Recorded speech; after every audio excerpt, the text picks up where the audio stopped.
Hello guys, in this video we are going to discuss about the convex polygons and concave polygons. Very interesting topic. Okay, fine, we'll start with that. First we'll take up with convex polygons. So first you have to understand the two conditions that can be satisfied or that can be made to form a convex polygon. First one is that no portions of the diagonals should be in the exterior. Fine. So we'll consider this any polygon. Suppose we'll take it this one. Fine. This is 1, 2, 3, 4, 5, 6, 7, 8 octagon. So fine, we're taking the polygon octagon. Okay. First we'll understand no portions of the diagonal in the exterior. That means if you draw the diagonals, suppose from here the diagonal goes like this. So if you see, all the diagonals is in the interior of the polygon, not on the or outside the polygon. You can observe here. Okay, let us take any other diagram, suppose parallelogram. If you draw the diagonal, that is in the interior of the polygon, not outside the polygon or exterior of the polygon.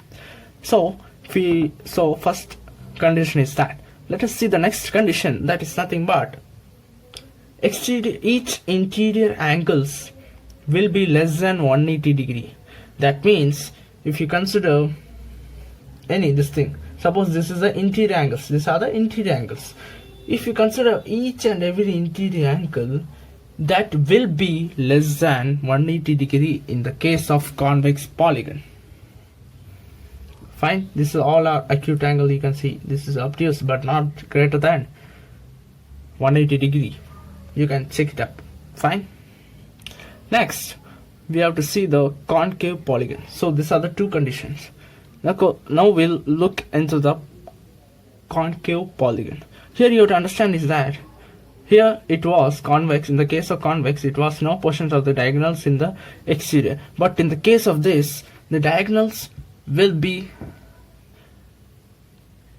at least 1 or 2 will be in the exterior also. Let us we'll see this diagram. Okay, fine. Suppose we will take this diagram. If we observe here, from vertex, the diagonal is a line segment. Fine, and it should join the line segment joining what? Two non-consecutive vertices. So these are non-consecutive vertices. If you join this thing, this is also a diagonal. Fine, and even in this diagram, this is also a diagonal. In this diagram, this is also a diagonal. This is also a diagonal.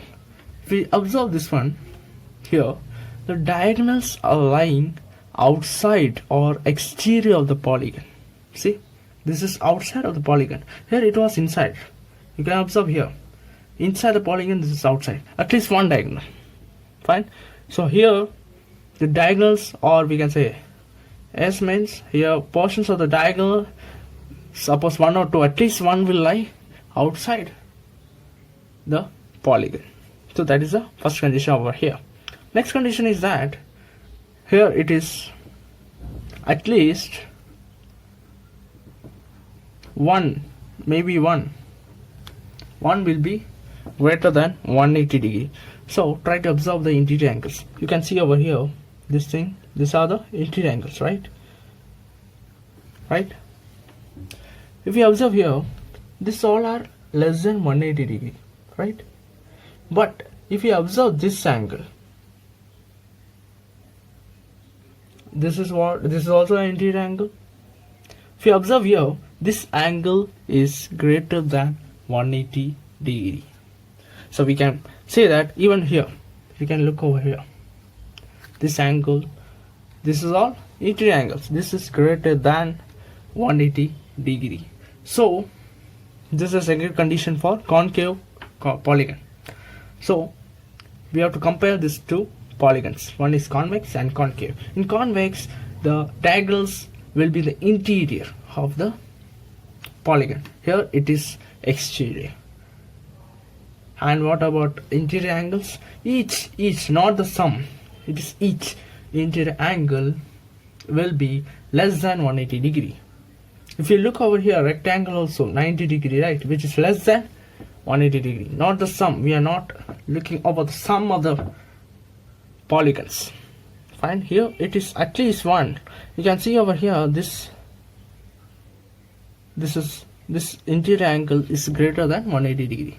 So these are the condition for forming the convex and concave polygons. You have to compare these two polygons and understand and try to understand the differences between this